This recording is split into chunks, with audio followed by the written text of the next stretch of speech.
The text arrived 6 weeks before the wedding.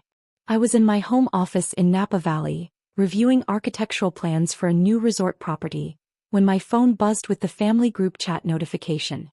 Derek, my brother. Hey everyone, venue just confirmed final details for the wedding. Getting so close. Mom, I can't wait. Sarah's mother showed me photos of her dress. Stunning. Derek, actually there's something I need to discuss. About the guest list. I set down my coffee and waited. Derek, Sarah and I have been talking. Her family is, well, they're very established. Old money. Her dad sits on 3 corporate boards.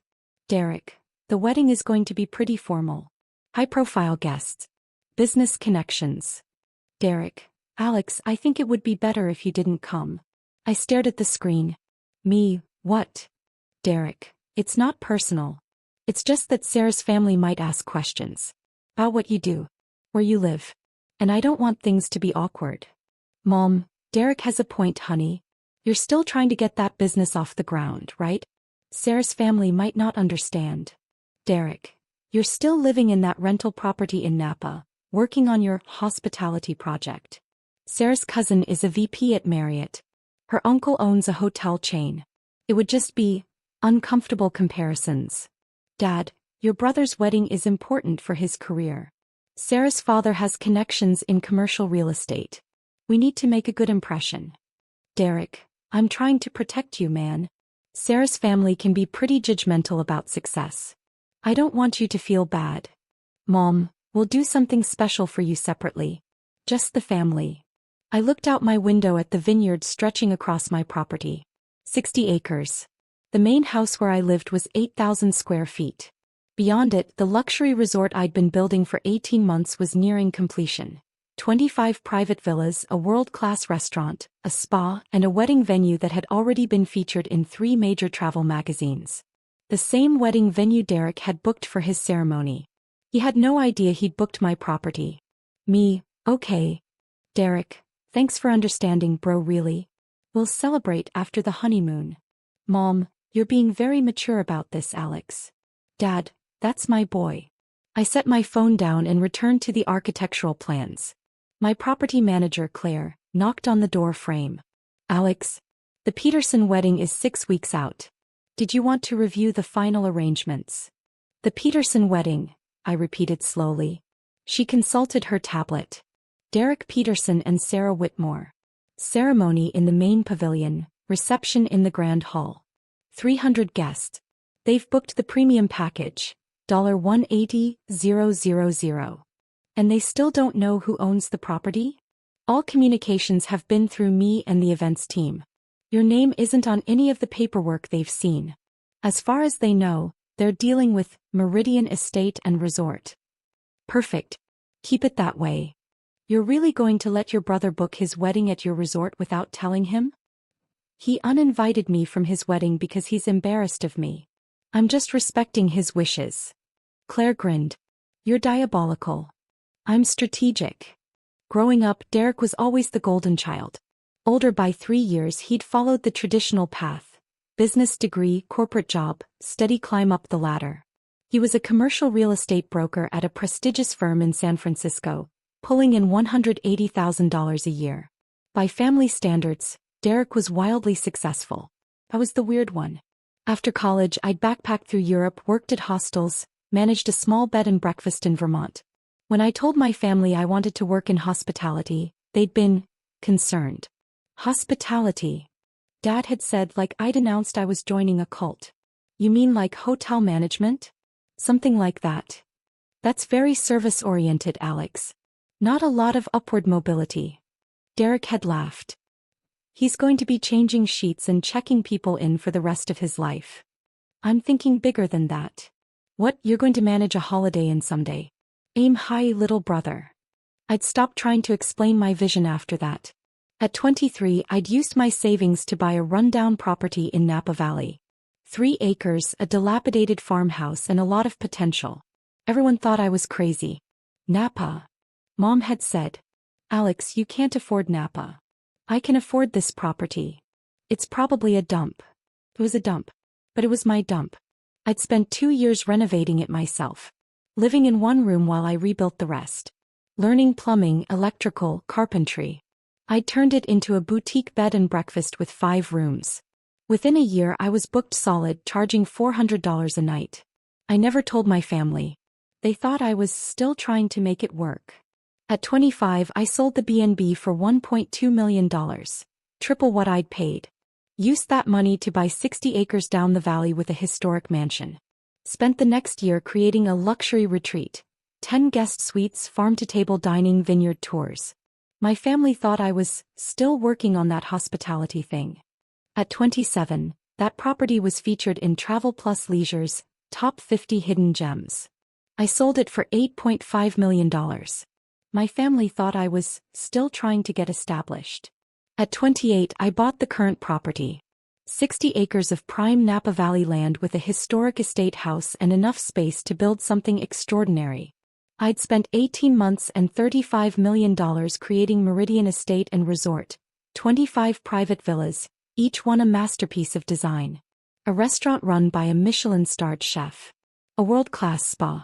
And a wedding venue that was already booked solid for the next 2 years. We'd hosted our first wedding 4 months ago. The photos went viral on Instagram. Vogue called us the most coveted wedding venue in California. Our cheapest package started at $150,000. And Derek had booked it for his wedding with no idea his unsuccessful little brother owned the place. The thing about building in hospitality, you learn to stay behind the scenes. Good service is invisible. The best hotels run so smoothly that guests never think about who's making it happen. I'd applied that philosophy to my entire life. When my properties were featured in magazines, I used LLC names. When we won awards, I sent my property managers to accept them. When wealthy clients asked to meet the owner, I'd say I was handling day-to-day operations. Not hiding. Just not announcing. My family's assumptions made it easier. They'd decided I was struggling, so that's what they saw. Every time I visited, they'd ask concerned questions about how the hospitality thing was going. Still working on it, I'd say. You know, if you need help, Derek has connections in real estate. I'm good. Are you sure? Because Derek said he could get you an interview for a hotel management position in the city. Not glamorous but steady income. I'm fine where I am. They'd share pitying looks. Poor Alex. Still chasing dreams. Last Thanksgiving, Derek had pulled me aside. Listen, man. I know you're proud. But this hospitality dream isn't working out. You're almost 30. You need to get serious. I am serious. Living in a rental in Napa, working on some business that never quite takes off. That's not serious. That's denial. I'm not renting. Whatever. You're doing property management or something, right? Something like that. Dude, that's barely above maintenance work. Sarah's going to introduce me to her father's business partners. Real players. I don't want them asking about my brother and having to explain you're basically a handyman. I understand. Do you? Because this wedding is huge for me. Sarah's family has serious money. Her dad is worth $200 million. This connection could set me up for life. I'm happy for you. So you get why it's better if you keep a low profile? Absolutely. He'd squeezed my shoulder. Thanks, man. You'll find your path eventually. Just takes some people longer. I'd smiled and sipped my wine. A 2015 Napa Cabernet from my own vineyard that retailed for $300 a bottle. Derek was drinking beer from a can. 4 weeks before the wedding, Sarah and her mother came for their final venue walkthrough. I watched from my office window as Claire gave them the tour. Sarah was lovely, blonde, polished, clearly excited. Her mother, Patricia Whitmore, was elegant and sharp-eyed, the kind of woman who noticed everything. The pavilion is perfect, Sarah gushed. Derek's going to love it. Your fiancé hasn't been here yet? Claire asked. He's been so busy with work. I've been handling most of the wedding planning.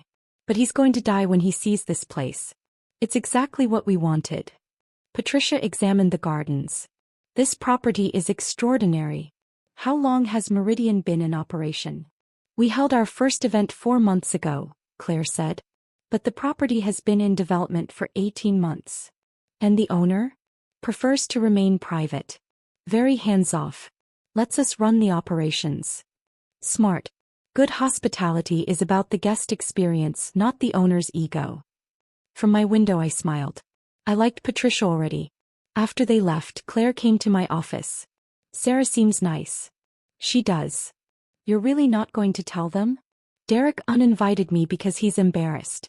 I'm respecting his wishes. Alex, this is your brother. Exactly. My brother. Who thinks I'm a failure. Who told me I was basically a handyman. Who uninvited me from his wedding because I'd make him look bad in front of his rich in-laws. When he finds out, he'll learn a valuable lesson about assumptions.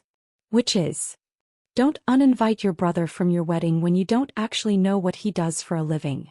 2 weeks before the wedding I made some preparations. First I called my lawyer James Chin from Morrison & Forster. I need you to prepare documentation for me.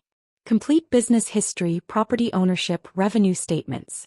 Simple language. In case my family accuses me of fraud or hiding assets. Alex, are you expecting legal trouble? I'm expecting my brother to lose his mind when he realizes he booked his wedding at my resort. James was quiet for a moment. Please tell me you're joking. He uninvited me from the wedding because he's embarrassed that I work in hospitality. He has no idea I own the venue. That's actually hilarious. That's strategic positioning. Second, I reviewed the wedding contract. Derek and Sarah had signed everything, paid the deposits. The final payment of $90,000 was due 1 week before the wedding. Claire, when they make the final payment, I want to be copied on the receipt. Why? Because I want to see Derek's face when he realizes how much his unsuccessful brother's venue charges. Third, I did something petty. I had my assistant, Maria, create a custom gift for Derek and Sarah. A beautiful leather-bound guest book for the wedding, embossed with "Congratulations Derek and Sarah" from the owner of Meridian Estate. It would be waiting at the welcome table on their wedding day. Wedding day arrived with perfect Napa Valley weather. Sunny, 72 degrees, light breeze. The kind of day that makes people understand why California weddings cost 6 figures. I watched from my office as the vendors arrived. Florists transformed the pavilion into a garden paradise. The catering team began setup in the grand hall. Sarah's family arrived early, exclaiming over every detail. Derek showed up at 2 p.m. for the groom's suite, 2 hours before the ceremony. I could see him from my window, laughing with his groomsmen, completely oblivious that he was getting ready on his brother's property. At 3:30 p.m. Claire knocked on my door. Alex, there's a problem. What kind of problem? Derek just tried to make changes to the ceremony setup. Wanted to move the entire pavilion configuration. When our team explained that wasn't possible at this stage, he demanded to speak to the owner. Did you tell him the owner isn't available? I told him the owner doesn't typically attend events. He got aggressive. Said he knows people in Napa real estate, and he'll find out who owns this place and report them for poor service. I smiled. Tell him the owner will meet with him. In 15 minutes. Main office. Alex. It's time. I changed into a suit. Not the casual clothes I'd been wearing. A proper suit. Tom Ford, perfectly tailored.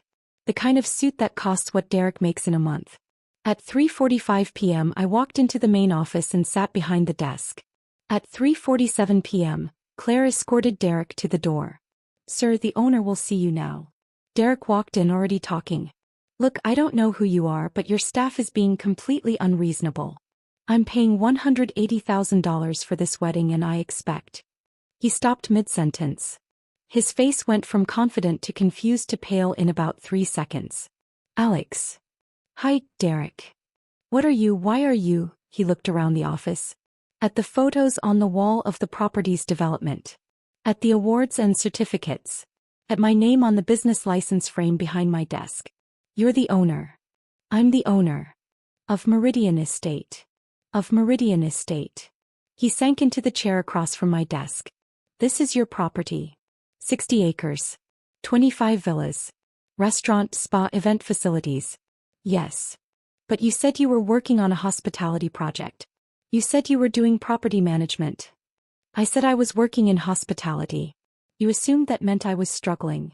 You're the owner, he repeated, like saying it multiple times would make it make sense. I'm the owner. How long?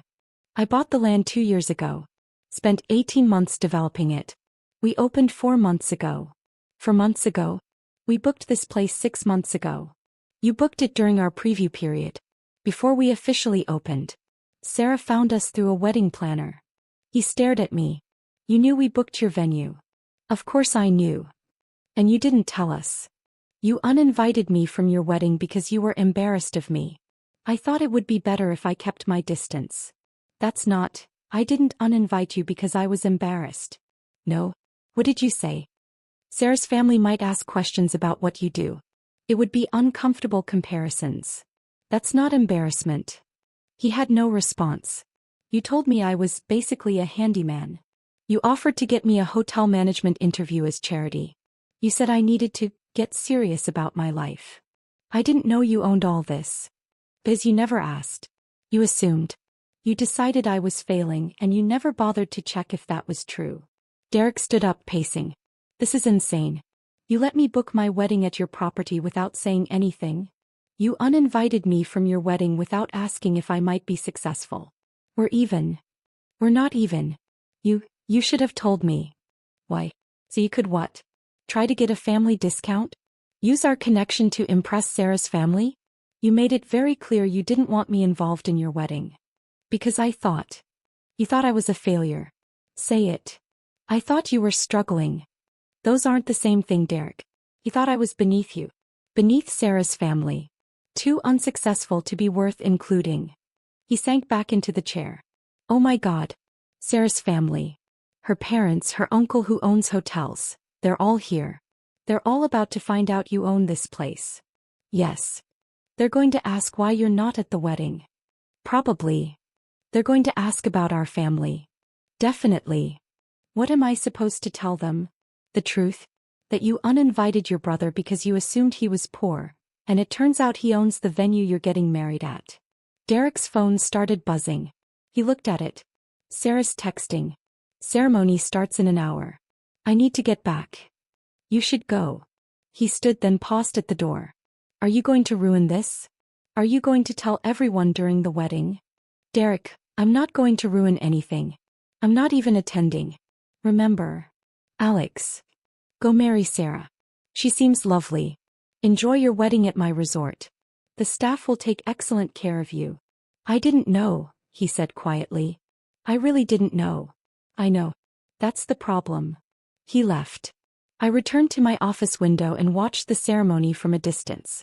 It was beautiful. The pavilion looked perfect. Sarah looked radiant. Derek looked shell-shocked.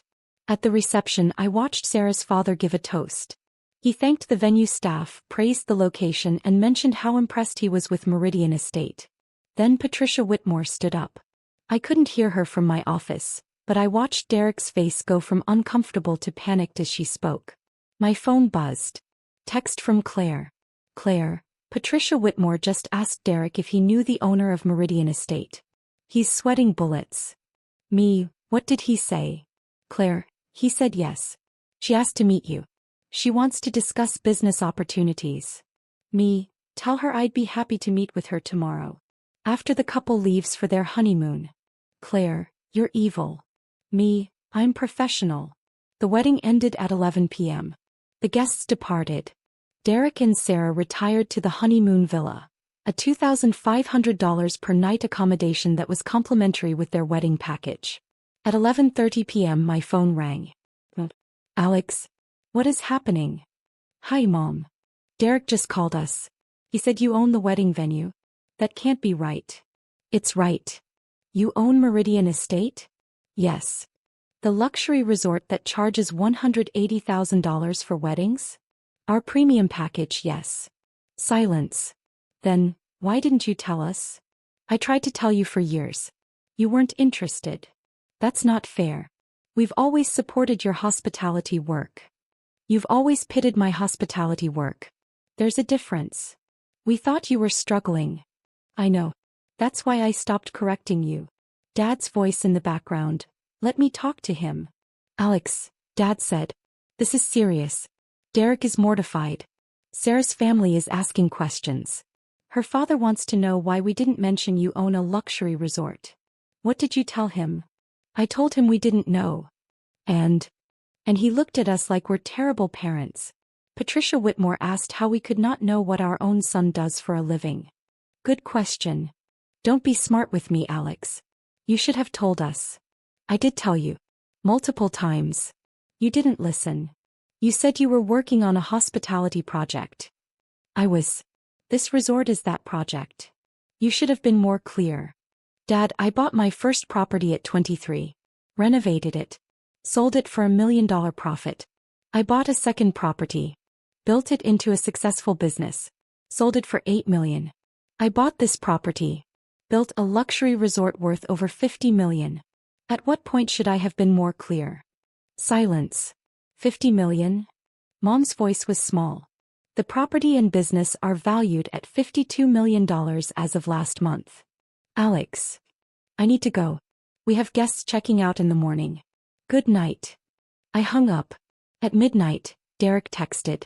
Derek, we need to talk. Me, you're on your honeymoon. Talk to your wife. Derek, Sarah's father offered me a job. A big job. VP position at his company. Me, congratulations. Derek, he said it's because he's impressed by our family. By you specifically. Me, that's nice. Derek, he wants to invest in Meridian. Said he's been looking for hospitality opportunities in Napa. Me, I'm not looking for investors. Derek, Alex, this is a huge opportunity. For both of us. Me, for you maybe. Derek, don't be like this. Me, like what? Like someone who built a successful business without your help? Like someone who didn't need your connections or your charity job offers. Derek, I'm sorry, okay? I'm sorry I underestimated you. Me, you didn't underestimate me. You dismissed me. There's a difference. Derek, what do you want me to say? Me, nothing. Enjoy your honeymoon. The villa has a private hot tub and complimentary wine service. Derek, are we okay? Me, eventually. But it's going to take more than one apology text. I turned my phone off and went to bed. The next morning, Patricia Whitmore came to my office at 9 a.m. Mr. Peterson, she said, shaking my hand. Thank you for meeting with me. Please call me Alex. And thank you for choosing Meridian for Derek and Sarah's wedding. It was spectacular. Every detail was perfect. She sat down studying me. I'm going to be direct. Why weren't you at your own brother's wedding? He uninvited me. Because he thought I was unsuccessful. He was embarrassed by what he assumed was my lack of career achievement. She nodded slowly. And you let him book his wedding here anyway. It's a good venue. Sarah loved it. Why should she suffer because Derek made assumptions about me? That's remarkably generous. That's business. I separate personal from professional. I like that. She leaned forward. Alex, I'm going to be frank. My husband and I have been looking for hospitality investments. We have significant capital and we're interested in the luxury market. Meridian is exactly the kind of property we'd like to be involved with. I appreciate that, Mrs. Whitmore. But I'm not looking for investors right now. May I ask why? Because I built this without outside money. Without partners. Without anyone telling me what to do or how to do it. I'd like to keep it that way. Independence is valuable. But so is strategic growth. I'm aware. What if I told you I'm not just interested in investing? I'm interested in partnering. We have 3 hotels in Napa. I'd like to create a network of luxury properties. Meridian as the flagship. I sat back. That's ambitious. I like ambitious. You clearly do too, or you wouldn't have built all this by 30. I'm 29. Even more impressive. She slid a folder across my desk. This is what we're proposing. Not an investment. A partnership. You maintain creative control and operational authority. We provide capital for expansion and access to our network. Think about it. I opened the folder. The numbers were serious. Very serious. I'll think about it. That's all I ask. She stood. Alex, for what it's worth, Derek is a good young man. But he's been sheltered. He's never had to build something from nothing. He doesn't understand what it takes. He's learning. Yes. And I suspect that lesson will serve him well. He paused at the door. I'm glad you were the owner. It makes the venue even more special knowing it was a family property. After she left, Claire came in. Did you just get offered a partnership deal by a woman worth $200 million? Looks like it. Are you going to take it? I don't know yet. Let me think about it. My phone rang. Derek. Hey, he said. Can we talk? Actually talk. Yeah. We can talk. Can I come by the office? I'm still at the villa. Sarah's sleeping. Come by. 20 minutes later, Derek walked into my office. He looked exhausted. Hell of a wedding night, I said. Hell of a reality check. He sat down. Alex, I owe you a real apology. Not a text. A real one. I'm listening. I was an asshole. I assumed you were failing because you didn't follow the traditional path. I measured your success by my standards instead of asking what success meant to you. Go on. I was embarrassed by you because I was insecure about myself. Sarah's family has so much money, so many connections. I felt like I had to prove I belonged in that world. And having a brother who I thought was struggling made me feel like I didn't measure up. That's honest. It's also bullshit. You've been more successful than I'll ever be, and you did it quietly without showing off, without needing anyone's approval. And I didn't see it because I wasn't looking. I nodded slowly. Thank you for saying that. Can we fix this? Derek, you're my brother. Of course we can fix this. But it's going to take time. You've spent years treating me like a failure. One apology doesn't erase that. I know. But I want to try. I want to actually know you. Actually understand what you've built. Then ask questions. Show interest. Be proud of me not because of what I own but because of what I created. I am proud of you. I should have said that years ago. We sat in silence for a moment. Patricia offered me a VP job, Derek said. Huge salary. Amazing benefits. But I told her I need to think about it. Why? Because she offered it partly because of you. Because she was impressed by our family. And I realized I don't want a job I got because of my brother's success when I spent years dismissing that same brother. That's mature. I'm trying to grow up. Finally. Take the job, Derek. You earned it by marrying into that family. Just remember where you came from when you get there. I will. I promise. 6 months later, Architectural Digest featured Meridian Estate in a 20-page spread titled, Napa's Hidden Gem, Inside the Valley's Most Exclusive New Resort. The article included photos of the property, interviews with guests, and a profile of me as the owner and visionary behind the project. Derek texted, "AD article is incredible." Showed it to everyone at work. I tell people my brother owns Meridian now. Is that okay? Me, it's okay. Mom, saw the article. The property is beautiful. We'd love to visit sometime if you'd have us. Me, you're welcome anytime. Just call first. Dad, very proud of you, son. I should have said that years ago. Me, thank you. I took Patricia up on her partnership offer. Not for the money, for the challenge of building something even bigger. We opened 2 more properties in the next 18 months. By my 31st birthday, our network was valued at $180 million. Forbes called for an interview. How does it feel to build a hospitality empire before 31? It feels like validation. Not because I needed it, but because I earned it. Your brother got married at your first property. That must have been complicated. It was educational. For both of us. Any advice for entrepreneurs whose families don't believe in them? Build it anyway. Don't wait for permission or approval. Don't let other people's limited vision limit your ambition. And when they finally see what you've created, you can choose whether to forgive them. But never forget that you built it without them. And your relationship with your brother now? We're rebuilding. It takes time. But we're both committed to doing better. The article ran with a photo of me standing in front of Meridian Estate at sunset. The headline, From Dismissed to Dominant, How Alex Peterson Built Napa's Luxury Empire in Silence. Derek framed it and hung it in his office. Mom sent flowers. Dad called to say he was proud. And I kept building. Because that's what I did. With or without their approval. But it was nice to finally have both.